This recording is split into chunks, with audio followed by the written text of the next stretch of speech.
As I said, the title of the presentation is Requirements and Challenges for Genotoxicity Risk Assessment in BPR and REACH legislations. The disclaimer that this does not represent the ECHA opinion,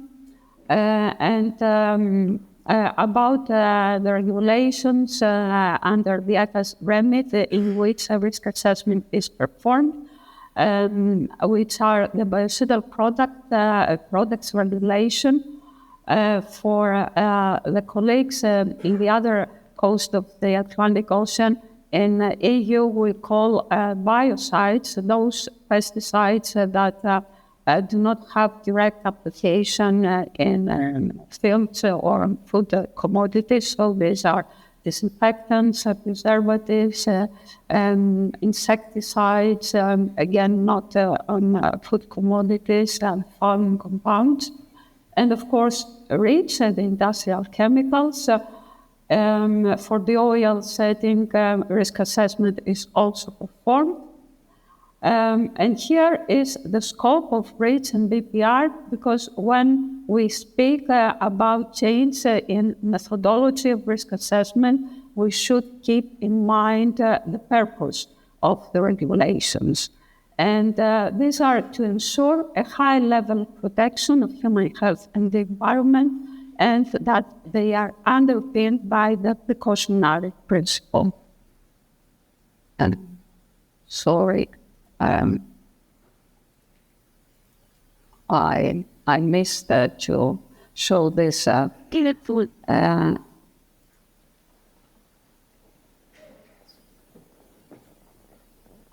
now you see the correct slide. And the REACH provisions on genotoxicity are that substances classified as just need to go one slide like that. Okay, this is the correct slide. So substances classified as muta 1A or 1B should be included in the authorization list to ensure that they are progressively replaced.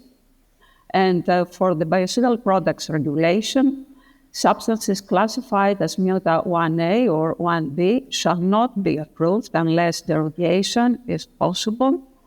And products classified as muta 1A or 1B shall not be authorized for use by the general public, and no derogation is possible for products.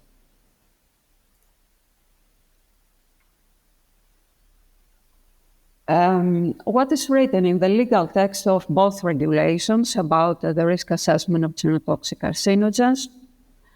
In REACH, that for some hazard classes, especially germ cell mutagenicity and carcinogenicity, the available information may not enable a toxicological threshold, and therefore a DINAL to be established.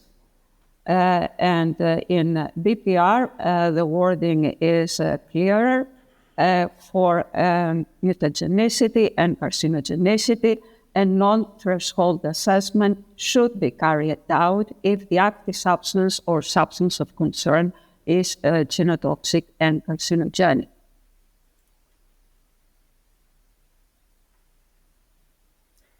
Now, if we move to the guidance documents of both REACH and BPR that are quite similar, what is written there about the risk assessment of genotoxic carcinogens is that unless a threshold mechanism of action is clearly demonstrated, like immunogenicity, it is generally considered prudent to assume that thresholds cannot be identified in relation to immunogenicity, genotoxicity, and genotoxic carcinogenicity, although a dose-response relationship may be shown under experimental conditions. For genotoxic carcinogens, the risk assessment is done qualitatively and or in a semi-quantitative approach, which provides a means to assess the efficiency of risk management measures which aim to reduce exposure as much as possible, the ALARA approach that we also heard in the previous presentation. So the qualitative risk assessment is always performed, and this leads to identification of strict RMMs. And whenever the data is of sufficient quality, a semi-quantitative risk assessment can be performed to provide quantitative information on the residual exposure levels after the application of RMMs to decide whether the exposure is tolerable or should be further reduced.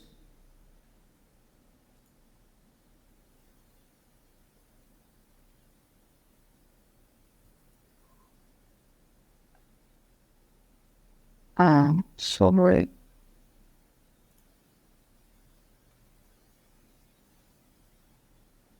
Now, there are two approaches for the semi-quantitative risk assessment.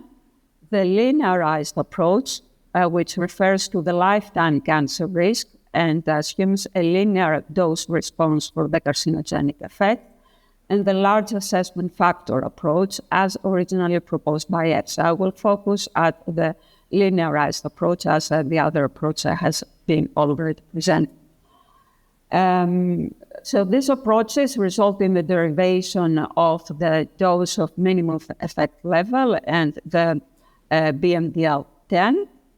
And in the linearized approach, if exposure levels are below the DIML, then cancer risk may be considered of low concern.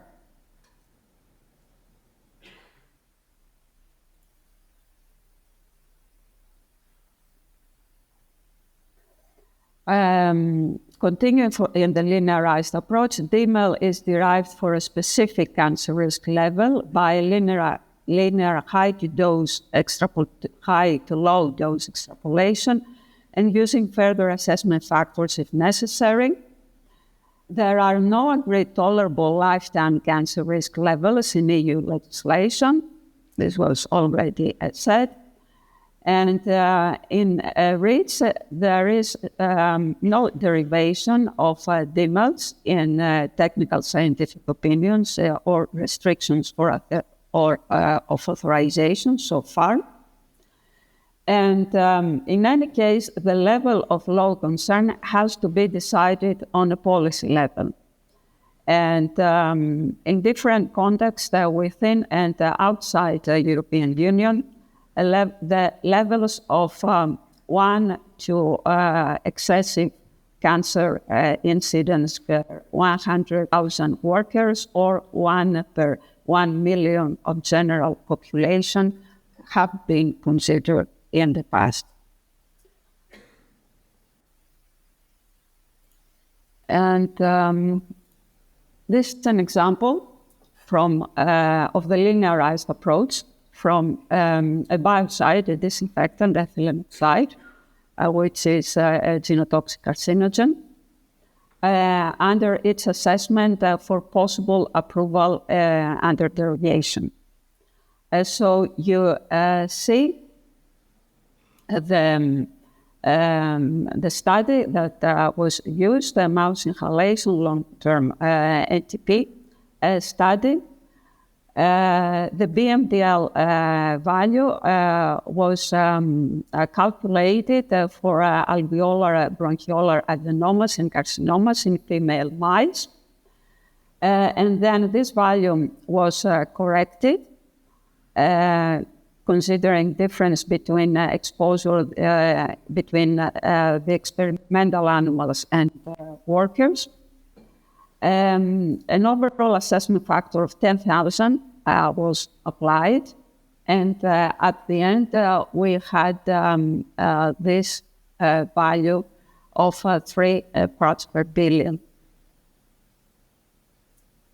I think that if you take so this is the study. Can say no, you can see. But this is the study that we do in the critic, and then the value of 3 parts per billion. That value said as a DIML.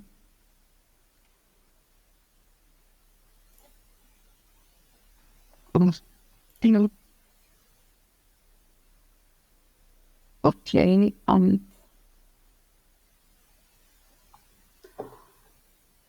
So for the risk characterization of the industrial user, what was done is that the actual exposure monitoring data from 4 ethylene oxide sterilization plants in Europe was compared with the DIML value.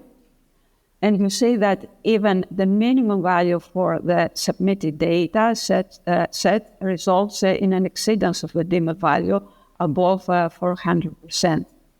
And therefore, no acceptable risk for industrial workers involved in ethylene oxide disinfection could be demonstrated based on an elevated lifetime cancer risk of 1 in 100,000.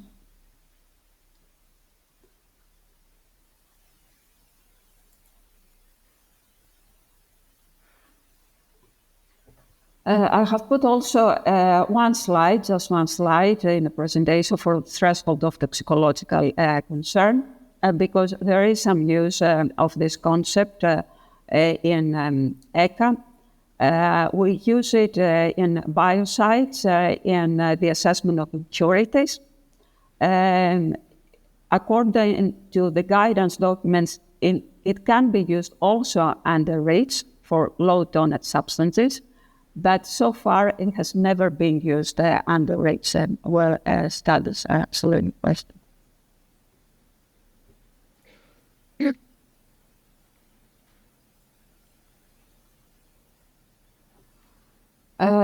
Now we move to the next part, let's say, of the presentation, the challenges and the limitations that we see for risk assessment of genotoxicity, for quantitative risk assessment in genotoxicity. This is an example of possible use, let's say. So under BPR for mutagenic substances in category 2, for which the exclusion criteria do not apply, so they are approved. And these substances are not carcinogenic because most of the genotoxic substances that we deal with in REACH, biocides, and I think also pesticides are also carcinogenic, but still there are some substances that are only mutagenic and non-carcinogenic. So for these substances, all we can do is to perform a qualitative risk assessment. And the guidance indicates that the exposure should be as low as to consider acceptable, which is very vague. So, and for us is a problem. How to improve the certainty on the assessment, and could the proposed quantitative risk assessment for genotoxic substances help assist us on this?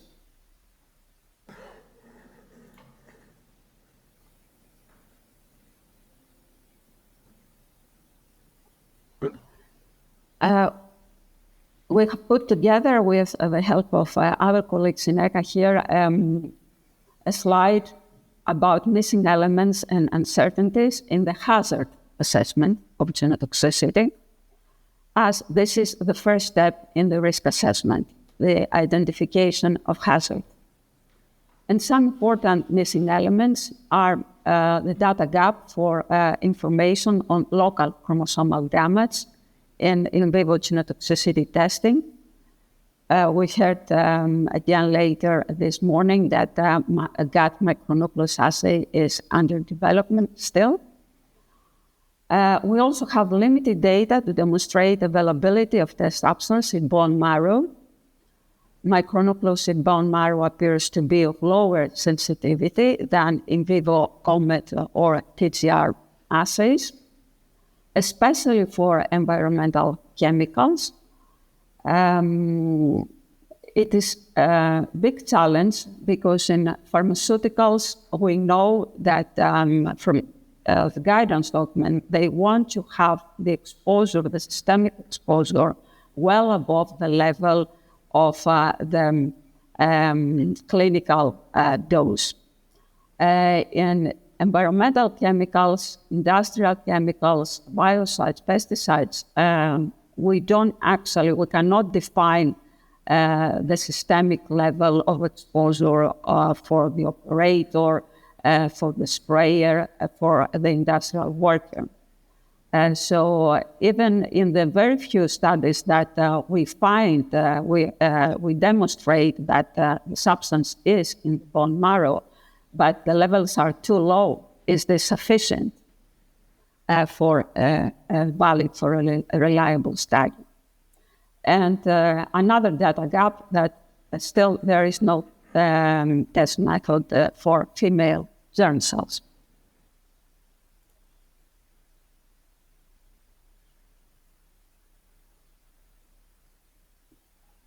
And this brings us to questions about the risk assessment.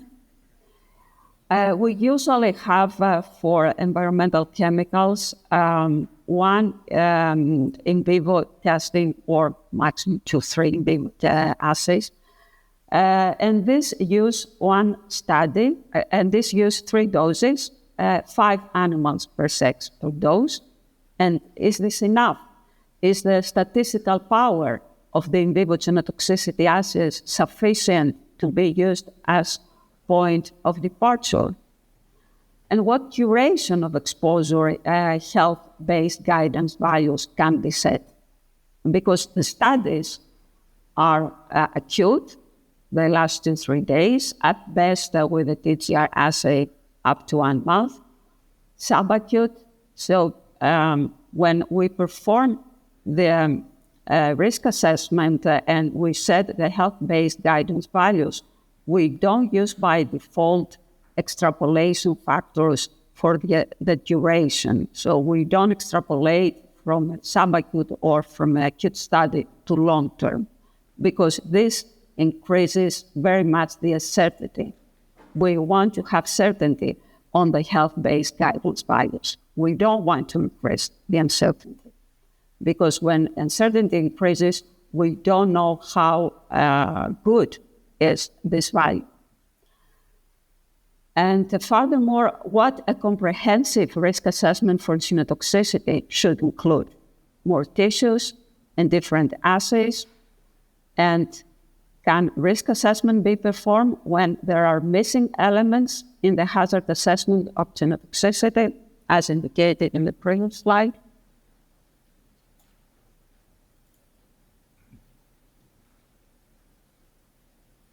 So we have already seen this slide here from the Viracept example.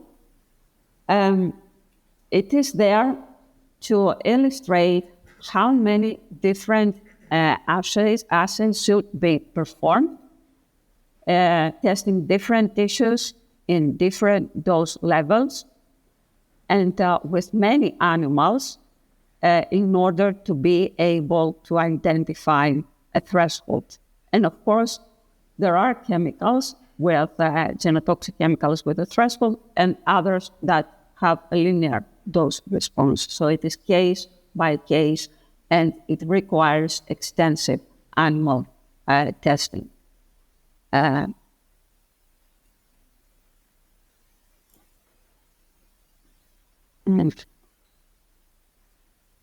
overall, this testing, in which situations should be done, for what purpose? For instance, for substances to which the exposure is unavoidable, like food contaminants. And will the new approach methodologies increase the visibility of quantitative assessment for genotoxic substances in the future? And the last slide of the presentation is the definition of the father of logic, Aristotle, of the law. The law is mind free of appetite. And if we apply this to us, to regulatory toxicologists, would mean that we should have scientific and regulatory reasoning as the only driver of our assessments, and the mind free of prejudice and desire.